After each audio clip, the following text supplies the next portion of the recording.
Bank के लौड़े, क्या English English English लगा रखा है बे। 4 साल का था मैं जब मेरे पापा जबलपुर में किसी हलवाई के यहां काम करते थे। खुद तो कभी स्कूल गए नहीं, इसलिए अपनी गांड घिस घिस के मुझको स्कूल में भर्ती करवाया। अब कहने के लिए तो वो इंग्लिश मीडियम स्कूल था, लेकिन साले हमारे टीचर लोग खुद हिंदी में बात करते थे।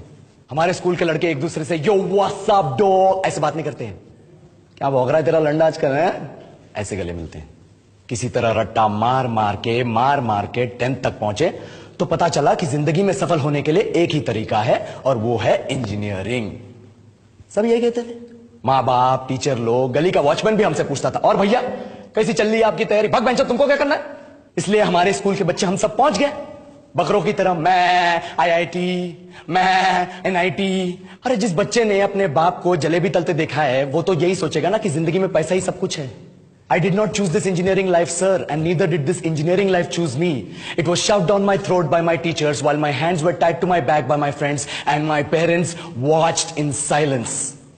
और इंग्लिश सुनेगा तो मादरचोद तो सुन, 10th के बाद 2 साल लग गए इस कॉलेज में घुसने के लिए, कोचिंग में निकाल दिए, ना कुछ खेले ना कुछ सीखे। और 2 साल बाद जब यहां पहुंचे तो पता चला कि बड़े शहरों के कॉन्वेंट स्कूल के पढ़े बच्चे जब अंग्रेजी में बात करते हैं तो मरे हुए फूल भी खिल उठते हैं। आहा, हवा में ऑक्सीजन की मात्रा बढ़ जाती है इनकी अंग्रेजी सुन के। और पूरे कॉलेज की लड़कियां इन इंग्लिश स्पीकिंग लड़कों को अपना जीवन साथी.com मान चुकी है। तुझे क्या लगता है, मुझे कभी लगा नहीं कि मैं अपनी अंग्रेजी पे काम करूं, अपनी पर्सनालिटी पे काम करूं? बहुत लगा। ये चूतिया इंडस वैली सिविलाइजेशन का जो एजुकेशन सिस्टम बिठा के रखे हो, जिसमें हर साल में 10 सब्जेक्ट, हर सब्जेक्ट में theory, practical, viva, lab work, external, internal, majors, minors, assignment, project, thesis, गांड मार के रख लिया हमारी। महीनों तक नहाना भूल जाते हैं हम लोग, और फिर हमारा परसेप्शन बना देते हो कि हम ऐसे ही रहना चाहते हैं। अब इस साल में एक बार कल्चरल फेस्टिवल आता है, एक बार, उसके लिए भी प्रोफेसर से भीख मांगनी पड़ती है। अरे बिना इंग्लिश बोले, बिना लड़कियों से बात किए कौन गांडू रहना चाहता है वैसे।